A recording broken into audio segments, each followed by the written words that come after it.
쓰고 담고 쓰고 담고 쓰고 담고 모든 농협에서 쓰담. 금융에서 유통까지 포인트를 쓰고 담고 도시에서 농촌까지 생활을 쓰담. NH 멤버스. 같이 쓰담. 아, 우리 이유식재료 사야 된다. 알았어. 어디가? 슈퍼. 거길 왜 가? 진이야. 네, 롯데 슈퍼에서 소고기 담아줘. 구매력이 있는 유기농 소고기를 담았습니다. 이게 이런 것도 돼? 아보카도랑 당근도. 내가 담아놨지. 진이야, 주문해줘. 말로 주문하고 눈으로 확인하는 기가진이. 육아로 바쁜 부부에게 오늘의 기술 KT. 롯데슈퍼 당일 배송입니다. 여러분 안녕하십니까? NBS 뉴스 24입니다. 동시선거 2기 조합장 시대가 열렸습니다. 제2회 전국 동시조합장 선거로 선출된 신임 조합장들은 오늘부터 4년간의 임기를 시작합니다. 네, 이들 앞에는 농가소득 증대와 청년농 육성 같은 각종 농업 현안들이 놓여 있는데요. 신임 조합장이 하나하나 풀어가야 할 당면 과제를 김인경 기자가 짚어봤습니다. 오늘부터 전국 1,114개 농축협의 신임 조합장이 임기를 시작합니다. 전국 동시조합장 선거로 뽑힌 2기 조합장의 시대가 열리는 겁니다. 당선의 기쁨도 잠시, 신임 조합장들 앞에는 풀어야 할 농업 현안과 과제들이 수북이 쌓여 있습니다. 가장 큰 현안은 단연 농가소득 증대입니다. 농협법 1조에 명시된 농협의 설립 목적을 보면 농협이 해야 할 일은 자명하다는 게 협동조합 전문가들의 분석입니다. 농민의 경제적 지위를 높이고 농업의 경쟁력을 강화해 국민 경제 발전에 이바지해야 한다는 겁니다. 김병원 농협중앙회 회장이 농가소득 증대가 농협의 존재 가치라고 규정하고 2020년까지 농가소득 5천만 원 시대를 열겠다고 부르짖는 것 또한 같은 맥락에서입니다. 또 하나 넘어야 할 산은 바로 경제사업 활성화입니다. 농민단체 관계자들은 농협이 조합원의 농산물을 잘 팔아줘야 한다고 입을 모읍니다. 그간 지역 농협이 신용사업에 치중해서 경제사업을 등한시한다는 농민들의 비판이 많았는데요. 이번에 새롭게 당선된 조합장은 경제사업 쪽에 좀 더 비중을 두고 사업을 했으면 좋겠다는 게 농민들의 바람이 있고요. 조합원들에게 각종 영농기술 정보를 알려주는 지도사업, 그리고 교육지원사업 활성화에도 힘써야 한다는 지적도 나옵니다. 농가 소득을 올리고 농업인 실익 지원 사업을 확대하는 것이 시급합니다. 중앙에는 지도 사업에 대한 개량 평가를 정착시켜 나가고 또 우리 회원 농축협은 전년에 1조 원을 넘어선 교육 지원 사업비를 금년에는 1조 3천억 원으로 확대할 방침입니다. 청년농 육성도 시급한 당면 과제입니다. 통계청에 따르면 농가 경영주 가운데 40세 미만 청년농의 비율은 0.9%, 9,200여 명에 불과합니다. 70세 이상 농가의 비율이 42% 가까이 되는 것과 비교해보면 그야말로 미미한 수준입니다. 이대로 가다간 농사지을 농민이 큰 폭으로 줄어들 것이 불보듯 뻔해서 농축협이 청년농 육성을 적극 뒷받침해야 한다는 목소리가 나오고 있습니다. 또 다른 당면 과제는 도시농협의 역할 강화입니다. 도시농협이 협동조합의 정체성을 지키지 못한다는 얘기가 나오는 건데 전문가들은 농산물 판매 사업 강화 등으로 이를 극복해야 한다고 조언합니다. 지역농축협이 제 역할을 하면 한국농업의 미래가 완전히 바뀐다는 말이 있습니다. 신임 조합장들은 선거운동을 시작할 때의 초심을 다시 한번 새기고 협동조합 전문가들과 조합원들의 주문에 귀 기울여야 할 때입니다. NBS 뉴스 김인경입니다. 요즘같이 일교차가 심한 날에는 농촌에서 주택이나 비닐하우스의 난방기 사용은 필수입니다. 값비싼 기름 대신에 장작을 연료로 하는 화목보일러가 비용이 저렴하다는 장점 때문에 농촌에서 종종 사용되고 있는데요. 하지만 문제는 부주의로 인한 화목보일러 화재 사고가 빈번하게 발생한다는 점입니다. 뿐만 아니라 치솟는 연탄값에다가 정부가 농가용 면세율을 경유해서 등유로 바꾸면서 농가들의 부담은 점점 커지고 있는데요. 대체 농촌에서 무슨 일이 벌어지고 있는지 최다혜 기자가 보도합니다. 최근 충남 서산시 인지면의 한 주택에서 큰 화재가 발생했습니다. 처참하게 뜯겨나간 지붕과 까만 잿더미가 된 집안 살림살이가 당시 처참했던 상황을 고스란히 말해줍니다. 갑자기 시커먼 연기하니까 겁나지. 딱 와봐야지. 까만 연기 올라오니까. 그날 화재 진압을 맡았던 의용소방대 부대장 조성호 씨와 함께 화재 원인을 찾아 나섰습니다. 그가 지목한 것은 바로 화목보일러 연통. 연통이 과열돼 지붕에 옮겨 붙은 겁니다. 저 위에 보시면 그 연통 있죠, 연통. 연통이 지금 이제 밑에 나무를 넣게 되면은 이제 난로가 과열이 되면 그 과열된 것 때문에 그 연통이 달아오르게 돼 있어요. 달아오른 거가 이제 옆에 그 지붕 처마로 이제 옮겨 붙었다고 보면 되죠. 하지만 이번 화재 피해가 더욱 컸던 이유가 있다는데요. 바로 단열을 위해 지붕에 넣어두었던 비닐과 스티로폼 때문이었습니다. 처음에 이게 기와집이었었는데 이제 춥고 뭐고 그러니까 어르신들이 이제 지붕 개량을 하면서 그 안에다가 보온덮개라든지 그다음에 집이라든지 이런 거를 비닐 종류를 많이 보온 차원에서 기와집 지붕에다 하고선 개량함석을 이렇게 위험한데도 불구하고 농촌에서는 여전히 화목보일러 사용을 고수하고 있습니다. 언제 어디서나 쉽게 설치가 가능하고 다른 난방에 비해서 비용이 저렴하다는 이유로 고령동의 선호도가 높습니다. 현실적으로 제일 어르신들이 생각하기에 이제 기름이나 전기는 실제로 비용이 뭐 기름이나 전기 보일러 떼는 거에 한 절반에 한 20-30%밖에 안 들어가니까요. 비용이. 그러니까 어르신들이 쓸 수밖에 없죠. 그런가 하면 또 다른 화석연료, 연탄으로 소가리를 하는 농민들도 있습니다. 경기도 용인시에서 화훼 농가를 운영하는 이인수 씨는 연탄 보일러를 사용해 왔는데 올해 껑충 뛴 연탄값 때문에 화훼 재배에 큰 어려움을 겪고 있습니다. 온도를 제대로 맞추지 못해 하우스에 습기가 차는 일이 빈번. 천장에서 떨어진 물 때문에 잎사귀마다 큰 상처가 난 겁니다. 겨울철에는 이 온도 때문에 환기를 제대로 못 시켜주니까 지금 연료비 상황 때문에 그렇다고서 지금 뭐 1시간, 2시간씩 그 환기를 못 시켜주니까 습기가 나갈 데가 없잖아요. 비닐 하우스다 보니까. 연탄뿐만 아니라 면세유에 대해서도 마찬가지. 냉해를 피하려면 시설 내부 온도를 올려야 하는데 2016년 정부가 농가용 면세유를 경유에서 등유로 바꾼 것이 화근이 됐습니다. 등유는 경유보다 열 효율이 낮지 않아 비용이 더 들어가기 때문입니다. 이제 그 수정에서 착화될 시기에 온도가 낮으면 얘들이 이제 기어가요. 등유가 경유보다 열량이 덜 나니까 경유는 8시간 뗄 거, 등유는 10시간을 뗀단 말이에요. 그러니까 그만큼 더 소비가 많은 거고 저희가 이제 그 기름값이 더 많이 나가는 거잖아요. 농민들의 부담이 커지자 농림축산식품부는 올해부터 농업용 난방기 면세유에 상대적으로 열 효율이 높은 중유를 추가했습니다. 하지만 농민들 대부분이 이 사실을 모르고 있다는 게 가장 큰 문제입니다. 끝날 줄 모르는 농촌 에너지 전쟁에 농민들에게 겨울은 더욱 춥고 혹독하기만 합니다. 보다 자세한 내용은 오늘 밤 9시 이슈 현장 속으로 해서 들려드립니다. MBS 뉴스 최다희입니다. 경기 안성 지역에서 원인 모르게 배나무 가지가 검게 변해 말라 죽는다는 소식 저희 뉴스24에서 지난달 보도해드린 바 있습니다. 농촌진흥청이 해당 증상을 가지마름병으로 확진해 논란이 야기되고 있습니다. 피해 농가는 가지마름병의 증상과는 다소 차이가 있다며 정확한 원인 규명을 호소하고 있습니다. 오주석 기자입니다. 경기 안성시의 배농가 홍승환 씨는 지난 1월 배나무 가지가 검게 변해 말라 죽는 증상이 나타나자 화상병 의심 신고를 했습니다.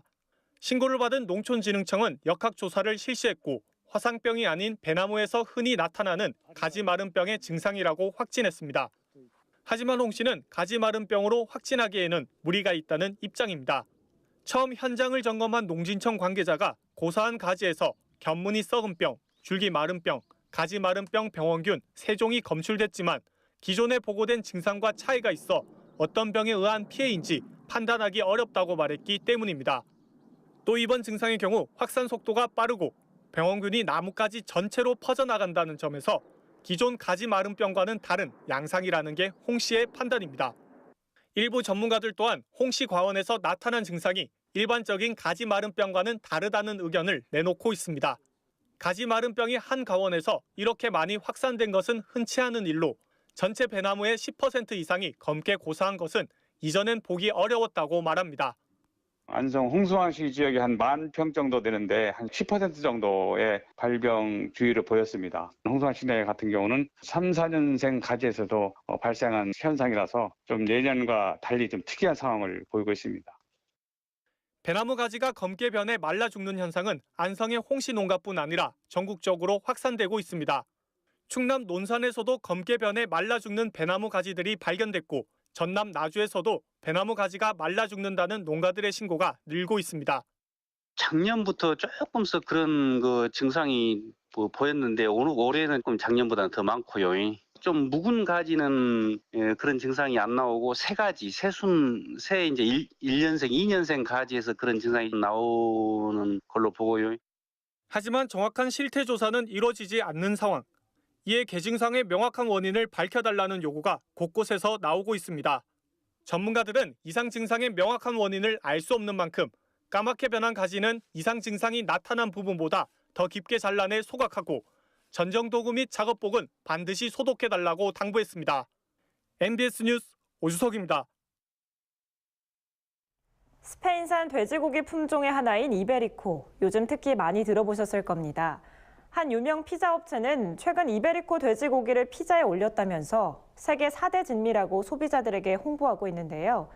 대한한돈협회가 이를 허위 과장 광고로 규정하고 해당 업체를 비롯한 수입 유통업체들에게 법적 책임을 묻겠다고 밝혔습니다.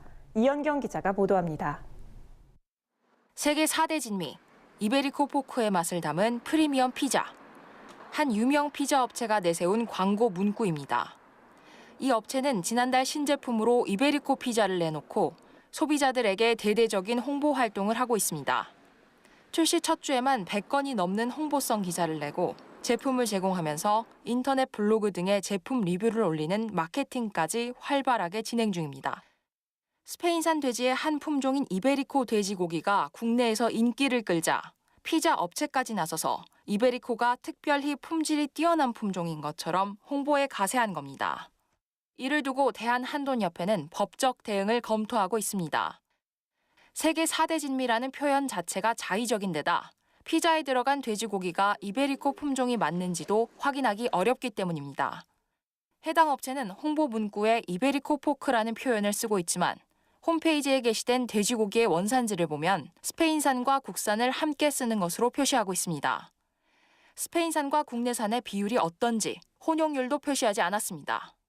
한돈협회는 해당 업체를 허위 과장 광고로 공정거래위원회에 제소하는 방안을 검토 중입니다. 품질이 검증되지 않은 수입산 돼지고기가 프리미엄을 운운하며 소비자를 우롱하는 것을 더 이상 두고 볼 수가 없습니다. 특히 이베리코 돼지고기를 세대 4대 진미라고 광고하는 것은 허위 과장 광고로 공정거래위원회 표시 광고법 위반을 근거로 신고하는 것을 추진 중에 있습니다. 또 일부 수입 유통업체들이 이베리코 품종에 대한 진위를 알 수 없는 수입 신고 필증을 근거로 소비자를 현혹하는 것도 문제점으로 지적됩니다.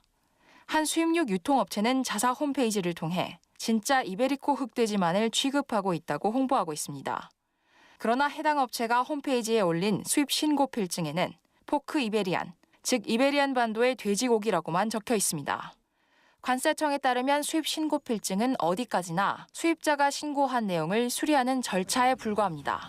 특히 돼지고기는 원산지 국가 내 지명이나 품종, 브랜드는 포함돼 있지 않아 진짜 이베리코 품종인지 확인은 불가능한 실정입니다. 한돈협회는 국내에 스페인산 이베리코 품종의 진위 여부를 판별하는 제도나 절차가 마련되지 않은 것 또한 문제라면서 관련 규정이 정비돼야 한다고 정부와 국회에 촉구했습니다. NBS 뉴스 이영경입니다.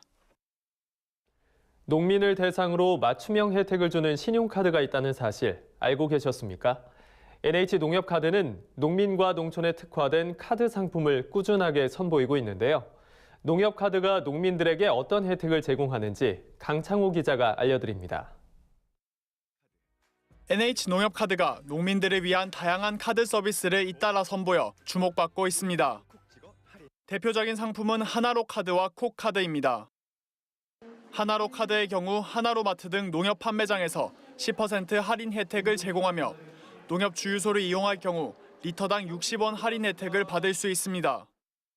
코카드는 농민들이 필요한 혜택을 총망라한 카드 상품입니다.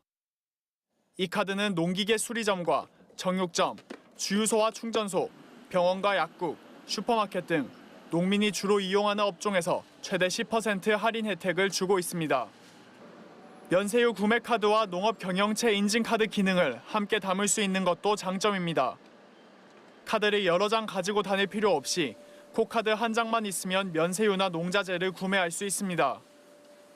또한 카드 사용액의 일정 부분을 농촌 복지 향상을 위한 농촌 사랑 기금에 적립해 농민의 삶의 질 향상에 기여하는 카드 상품도 있습니다. 농부의 마음 체크카드와 뉴 농촌 사랑 체크카드를 이용할 경우 국내 모든 이용액의 0.1%를 NH농협카드가 농촌 사랑 기금으로 적립합니다. 농협카드는 앞으로도 농민들을 위한 서비스를 다양하게 제공할 계획입니다. 최근 제주도에서 개최된 2018 NH농협카드 대상 시상식에서도 농민들을 위해 농축협 카드 사업을 활성화하겠다고 천명했습니다.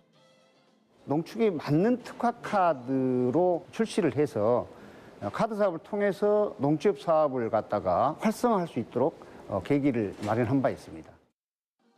NH농협 카드 대상은 1996년부터 매년 카드 사업 성장에 이바지하는 데 기여한 직원을 격려하기 위해 개최하고 있습니다. 이번 NH농협 카드 대상 수상자는 개인 부분 151명, 사무소 부분 49명, 영업지역본부 부문 5곳 등이며 수상자에게는 트로피와 부상이 수여됐습니다. NH농협카드는 앞으로도 농축협 카드 사업을 활성화해 농민 그리고 농촌과 상생하겠다고 밝혔습니다. MBS 뉴스 강창호입니다. 요즘 농촌에서도 직접 김장하는 대신 필요에 따라 마트에서 포장김치를 구입하는 분들 많으실 텐데요. 그런데 시판 중인 포장김치를 분석해봤더니 나트륨 함량이 적지 않은 데다 제품별로 최대 1.5배나 차이가 나는 것으로 나타났습니다. 윤슬기 기자가 보도합니다. 시민단체인 소비자 시민모임이 시중에 판매하는 포장 배추김치 15종을 대상으로 나트륨 함량을 분석했습니다.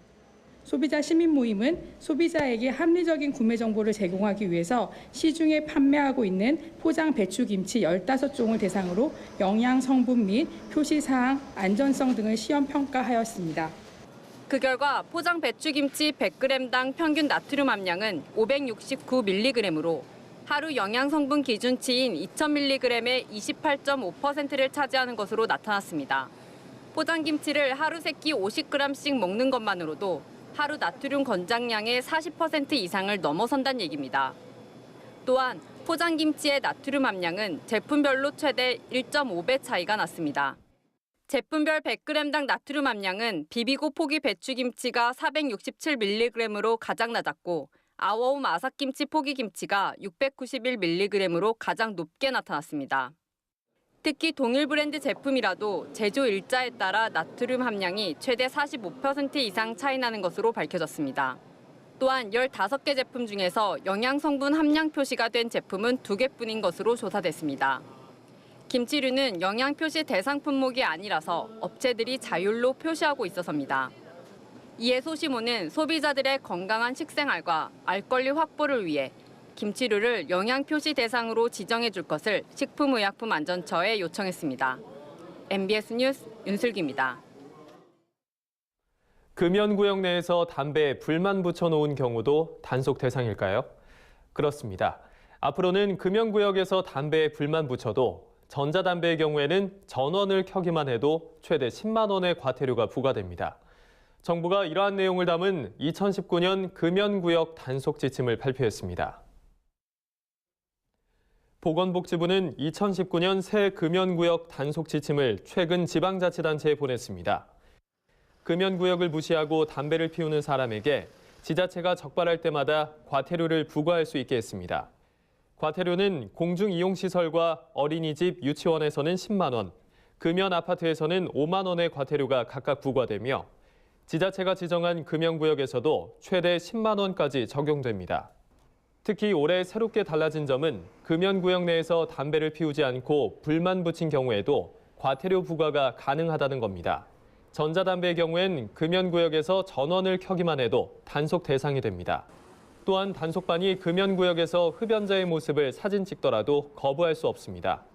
개인정보보호법상 공공기관의 정당한 업무로 보고 초상권을 침해하지 않는다는 방침을 내린 겁니다.